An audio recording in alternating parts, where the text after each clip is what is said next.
हाय, पहली एक बात तो मैं क्लियरली स्टेट करना चाहता हूँ। वाईआरएफ का जो ये वीएफएक्स डिपार्टमेंट है, वाईएफएक्स जिसको बोलता है, इसको जल्द से जल्द बंद कर देना चाहिए। सीरियसली मैं बोल रहा हूँ, या तो सुधार लो, मतलब ऑडियंस को टेकिंग फॉर ग्रांटेड लेना बंद करो, या तो बंद ही कर दो इस डिपार्टमेंट को। किसी और से काम चल तो रेड चिलीज को दे दो या फिर किसी और को दे दो। ये बंद करो भाई।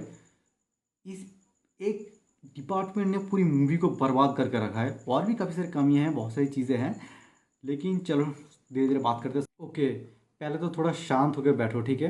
आराम आराम से मेरी बातें सुनो, धीरे धीरे समझो तुम किस टाइप का ऑडियंस हो, तुम्हें किस तरीके से पसंद आने वाला मूवी या फिर ख़राब लगने वाला है। तुम्हें हर एक तरीके से मैं तुम्हें प्रिपेयर करके दूंगा कि तुम्हें क्या एक्सपेक्ट करना है इस मूवी से। अगर तुम ऑर्गेजम फील करने आए हो या फिर सेल्फ कैटरिंग के लिए आए हो कि मैं तो हेटर हूँ, मुझे तो बस बुरा ही सुनना है, या तो मैं तो भाई फैन हूँ भाई, मुझे तो सिर्फ अच्छा ही सुनना है, ये सब तुम्हें इस वीडियो में नहीं मिलेगा। यहाँ से कट सकते हो तुम अगर ट्रूली जानना चाहते हो मूवी कैसा है, सिनेमेटिकली कैसा है, हर एक एंगल से, तो तुम मेरे साथ बैठे रहो। मैं अच्छे तरीके से हर एक प्लॉट पॉइंट को एकदम अच्छे तरीके से डिस्कस करके मैं बताऊंगा तुम्हें क्या एक्सपेक्ट करना है, तुम्हें मूवी को किस तरीके से लेना है, किस तरीके से देखना है, ठीक है। यस, चलो शुरू करते हैं। तो मूवी जिससे कि शुरू होता है, ऋतिक का एंट्री बैंग ऑन। हमें पता ही था वो शाओलिन टेम्पल वाला जो है वही होने वाला है, तो वही है। जापान में वो सीन ऐसा कहा जा रहा है, लोकेशन जापान का है तो। एंड वो बैंगर है, वो ओपनिंग, वो एंट्री, वो बैंगर था। जो उल्फ था वो थोड़ा सा इनकन्सिस्टेंट, कुछ कुछ फ्रेम में वो अच्छा लग रहा है, कुछ कुछ फ्रेम में उतना अच्छा नहीं लग रहा, बट ओवरऑल ठीक है। एंड एस सीजीआई उस सीन का अच्छा था, थोड़ा एनिमेशन फील दे रहा था, लेकिन क्योंकि क्योंकि वो नाइट का सीन था तो लो लाइट था, इसलिए उतना ज़्यादा फर्क पड़ा नहीं, उतना ख़राब लगा नहीं। ओवरऑल अच्छा खासा वो सीन निकल गया कंप्लीटली। शुरू के जैसा एक एंटी सीन होना चाहिए वैसा ही हुआ, कंप्लीट बैंगर। एक ऋतिक रोशन का जो ऑरा फार्मिंग होता है ना, वो कम्प्लीटली एक ऑरा फार्म करके देता है, तो एंट्री बहुत ही बढ़िया था, ठीक है। उसके बाद मैं आगे चल दूँ तो एनटीआर का एंट्री, वो भी पता ही है कौन सा सीन था, वो ब्लास्ट होने वाला, वो जो कि निकास को मार रहे थे, सॉरी मतलब वैसे ही लोग थे। एंड वो सारी चीज़ें, वो एक्चुअली बंकर, वो एक्चुअली जो शिप था उसके अंदर फाइट से वो सारी चीज़ें हो रहा था, उसका एंट्री भी बहुत बढ़िया था। एंड उसका भी सीजे कुछ कुछ चीज़ें वो थोड़ा सा इनकन्सिस्टेंस थे, बट ठीक थे। एंड उसके एन टी आर के एंट्री पे एक इंग्लिश गाना बजाया जाता है पीछे, जो कि अच्छा लग रहा था, वो सीन को अच्छा एक थोड़ा सा एलिवेट कर रहा था। लेकिन बीच बीच पे मुझे थोड़ा ऐसा भी फील रहा, वो बस एक वाना भी हॉलीवुड मूवी बनना चाहते थे ऐसा कुछ करके। इंडियन टच बिल्कुल ही खो ही रहा था ये मूवी खो, इसमें तो इंडियन टच बहुत ही कम है। एक बैक स्टोरी है जो कि इंटरवल के बाद आता है, उस बैक स्टोरी में तुम्हें मिलेगा कि हाँ इसमें थोड़ा सा इंडियन टच मिल रहा है, लेकिन वो भी थोड़ा बहुत 90s का फील दे रहा था, पर ओवरऑल वो ठीक था। इस मूवी में टोनल शिफ्ट काफ़ी ज़्यादा होता है, मतलब एब्रप्ट काट्स मिलेंगे तुम्हें, तो एडिटिंग बहुत अच्छा नहीं है, सच कहूँ तो एडिटिंग बहुत ही ख़राब है। एंड स्क्रीन प्ले भी थोड़ा बेटर हो सकता था। ऐसा सुनने में आ रहा था कि 10-12 मिनट काटे गए हैं, उसकी वजह से ही हो सकता है, या फिर स्क्रीन प्ले राइटिंग ही इतना लाइक फ्लोली नहीं था, फ्लुएंटली नहीं था, ये क्या दिक्कत है मुझे नहीं पता। ओवरऑल परफॉर्मेंस की बात करो, सारे एक्टर्स की परफॉर्मेंस बहुत ही बढ़िया, ये तो मानना पड़ेगा भाई। चाहे तुम एनटीआर ले लो, चाहे तुम ऋतिक रोशन ले लो, या फिर अनिल कपूर ले लो, या तुम्हें अगर नहीं पता था अनिल कपूर है, और स्पॉइलर तो नहीं है, लेकिन क्योंकि टीजर ट्रेलर में नहीं दिखाया था, छुपा के रखा था, बहुत सारी चीज़ें छुपा के रखा था मूवी में, टीजर ट्रेलर में नहीं बताया है। स्टोरी का तो मेन आइडिया तो बताया ही नहीं है, तुम्हें पता ही नहीं चला कि एक्चुअल स्टोरी क्या है। लेकिन हाँ, ये तो ऑफिशियली बोल दिया था कि अनिल कपूर है। एंड अनिल कपूर का एक एक्शन सीक्वेंस आता है जो तुम एक्सपेक्ट बिल्कुल भी नहीं कर, तुम्हें लगा ये मूवी में क्यों ही है, क्या ही काम कर रहा है, लेकिन एक एक्शन सीन बहुत ही इंपॉर्टेंट था वो सीन। एंड बहुत ही शानदार सीन था वो। मैं भी एक्सपेक्ट कर नहीं कर रहा था, वो तो सीटी मार रहा था वो लोग, मैं भी हैरान हो गया था, बाप रे बाप, चलो ये कुछ अच्छा लगा। एंड स्पेशली अनिल कपूर का कैरेक्टर वो जेन्युइनली बहुत अच्छा राइटिंग था। मैं कहूँगा इस पूरी मूवी में one of the best character writing Anil Kapoor का था। बहुत ही छोटे कम टाइम के लिए था, लेकिन जो एक बैड एस एक स्पाई एजेंट है, is not agent like commissioner type है, ऊंचे ऊंचे पोस्ट में है, ठीक है। लेकिन वो जिस बैडएस लुक के साथ आते हैं, बैडएस ऑरा के साथ आते हैं ना, वो अलग ही वो गैंगस्टर फील दे रहा था बहुत ज़्यादा।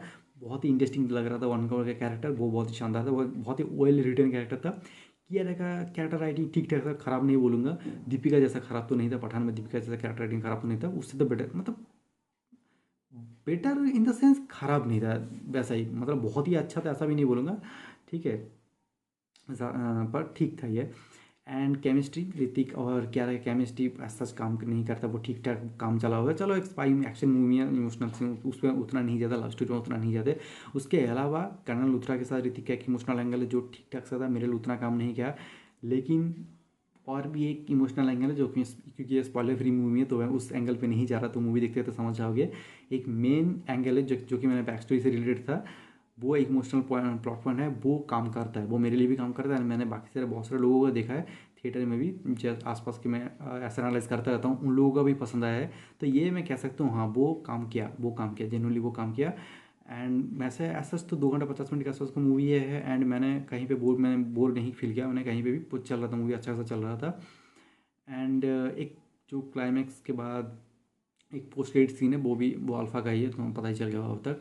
वो भी छोटा सा टीज कर दिया, सच कुछ नहीं। एंड यस, टाइगर पठान किसी का भी कैमिया वगैरह वो सब कुछ नहीं है। एंड सुनने में रहता है 2 पोस्ट क्रेडिट सीन या फिर मतलब एक मिड क्रेडिट और एक पोस्ट क्रेडिट सीन या फिर इन क्रेडिट सीन रहेगा, लेकिन ऐसा नहीं है, क्रेडिट सीन एक ही है। एकदम ही पोस्ट क्रेडिट का बोल सकते हैं।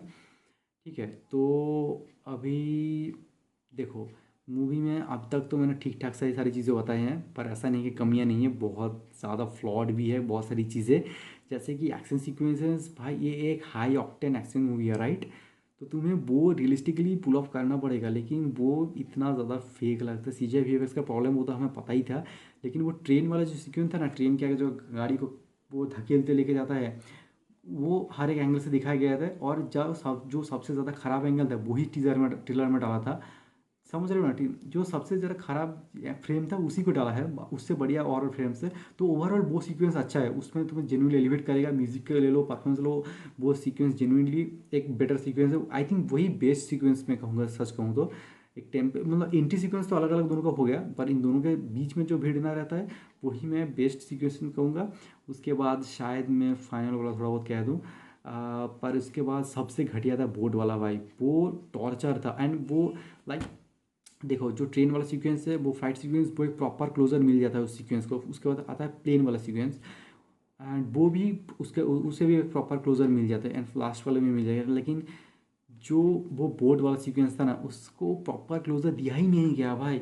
वो एक्शन चल रहा था एक, ठीक है, एक्शन चलते चलते मैं बड़ा, ये कुछ उतना खास स्पॉइलर है नहीं, मैं बता देता हूँ। चलते चलते क्या हो जाता है, ऋतिक अपना पैराशूट ऑन कर देता है, तो वो जो वाइंड का फ्लो रहता है उसकी वजह से वो थोड़ा ऊपर धकेल जाता है, ठीक है।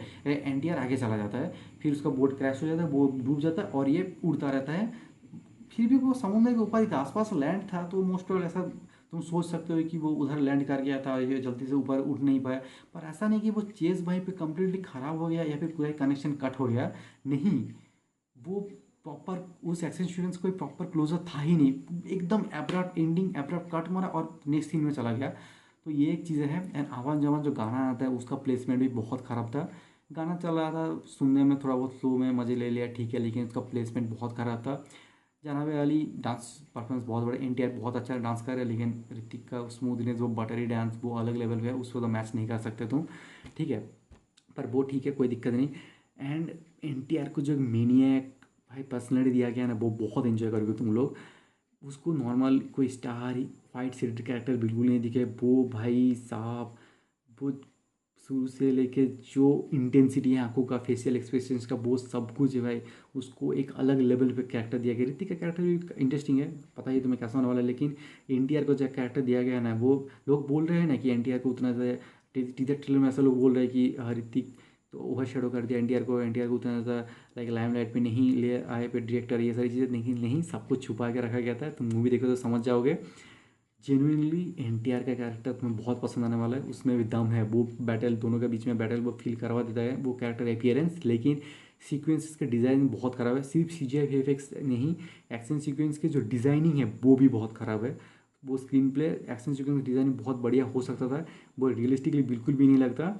वो फ्लाइट सीक्वेंस जो प्लेन में था, वो जिस तरीके से क्लोजर लेता है ना, ऊपर एक प्लेन था उसको जिस तरीके से ब्लास्ट करता है, वो हवा में उड़ते उड़ते, वो इतना क्रिंज लग रहा है भाई, वो बहुत ही ज़्यादा क्रिंज था। इतना तो मैं एक्सपेक्ट नहीं किया, सच कहूँ तो मैं फ्रस्ट्रेटेड हो चुका था। ठीक है, घर आते आते अभी वीडियो शूट करते हुए 2 घंटा निकल चुका है, तो अभी मैं थोड़ा फ्रस्ट्रेशन शांत हुआ हूँ और मैं आराम आराम से बातें करना चाहिए, क्योंकि मैं वो थोड़ा बड़ास में मैं दिखना नहीं चाहता कि मैं गाली देता रहूँ, ये सारी चीज़ करता रहूँ। वरना तो दिमाग तो थोड़ा सा चुदा हुआ था ही, लेकिन अभी थोड़ा शांत हूँ। तो ऐसा नहीं है कि तुम्हें इंजॉय करोगे कि नहीं, या थिएटर मत जाओ, ऐसा मैं नहीं कहूँगा। तुम देखो, तुम इन दोनों का जो देखो, जितना भी प्रॉब्लम है ना, वो आयन मुखर्जी का नहीं है, ये तुम पहले से जान लो, ठीक है। आयन मुखर्जी ने अपना काम सही से किया है, जितना मुझे लगा है। जितने भी सारे प्रॉब्लम था वो मेन कार्पेट स्टूडियो अपना ही है, वो ORF की गलती है। एक तो YFX डिपार्टमेंट का है, बाकी सारे जो राइटिंग, वो राइटर्स अच्छे राइटर्स ढूंढ के लाओ यार, ऐसे राइटिंग मतलब ये बहुत ही लेज़ी राइटिंग लग रहा है। पर पर हाँ एक चीज़ तो ये मैं कहूँगा कि जो पाकिस्तान इंडिया पाकिस्तान एंगल था उससे हट के कुछ किया है। वार मूवी भी इस एंगल पे नहीं था, वार टू भी इस मूवी में नहीं है। हालांकि स्पाई न्यूज़ बहुत सारे लोग बोलते हैं कि ये तो बस इंडिया पाकिस्तान करता रहता है।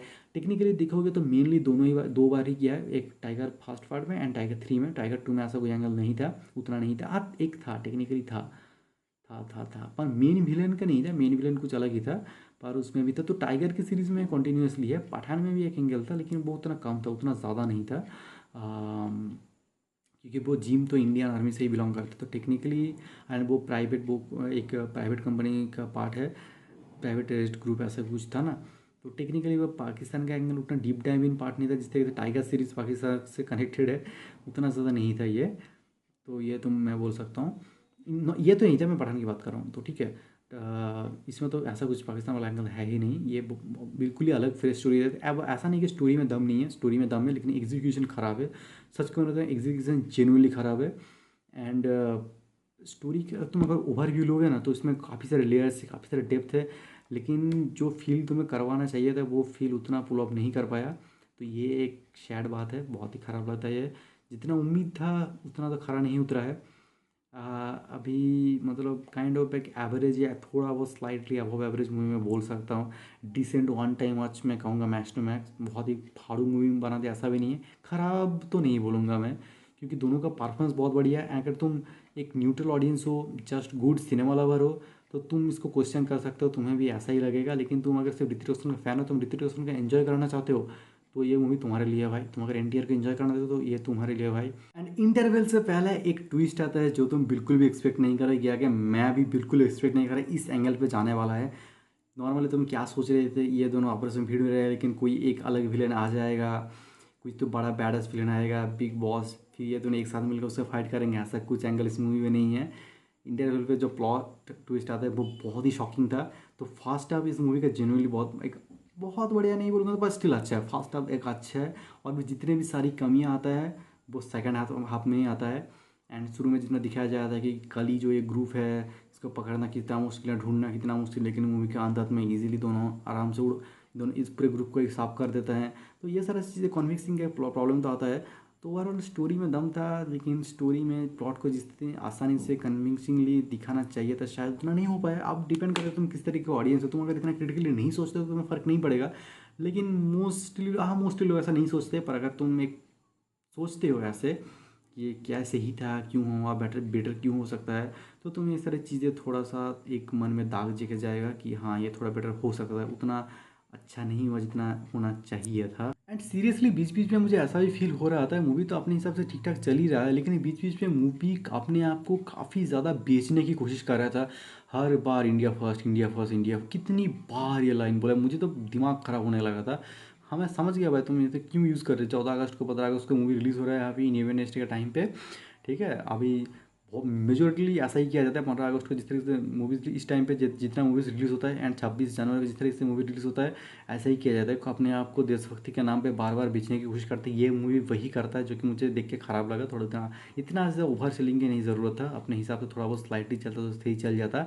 एंड एक सीन था जिसका काफ़ी ज़्यादा ट्रोल भी कर रहे थे, वो F1 वाला सीन जो बोर्ड ज़मीन पे चल रहा था ना, वो इतना ख़राब सीन था। लाइक क्या ज़रूरत है, वो एक्चुअली उस सीन का कुछ काम था भी नहीं, वो ज़बरदस्ती डाला गया था। ज़बरदस्त इतना ख़राब सीन तुम डाली, मतलब एक तो एग्जीक्यूशन ख़राब। तुमने पहले सोचा हुआ है ठीक है, लेकिन जब तुम देख रहे हो एग्जीक्यूशन बेटर नहीं हुआ है तो तुम कट कर देते भाई। क्या कट कर दे, क्या दिक्कत था भाई। तो मूवी से भी कट कर देते, थोड़ा बहुत बातचीत होता है कैसे निकाल दिया है ये सब, लेकिन ऐसे रखने से तो अच्छा ही था तुम कट ही कर देता। उसका कुछ ज़रूरत भी था नहीं, कुछ ही सेकंड के लिए आता है बस निकल जाता है। बहुत ही ख़राब था भाई। उस मतलब राइटिंग में ही इस दिमाग में आया या कैसे मुझे पता नहीं, पर बहुत ही ख़राब था ये। पर एक चीज़ और भी अजीब लगा मुझे, एनटीआर के जो एंटी सीक्वेंस था ना, देखो नॉर्मली ऋतिक का एंटी सीक्वेंस जब हुआ वो दिखते थोड़ा सा वो हॉलीवुड अडेप्टेशन वाला बंदा है, ठीक है, वो हॉलीवुड स्टाइलाइजेशन फॉलो करता है, उसी तरीके से उसका प्रेजेंटेशन है।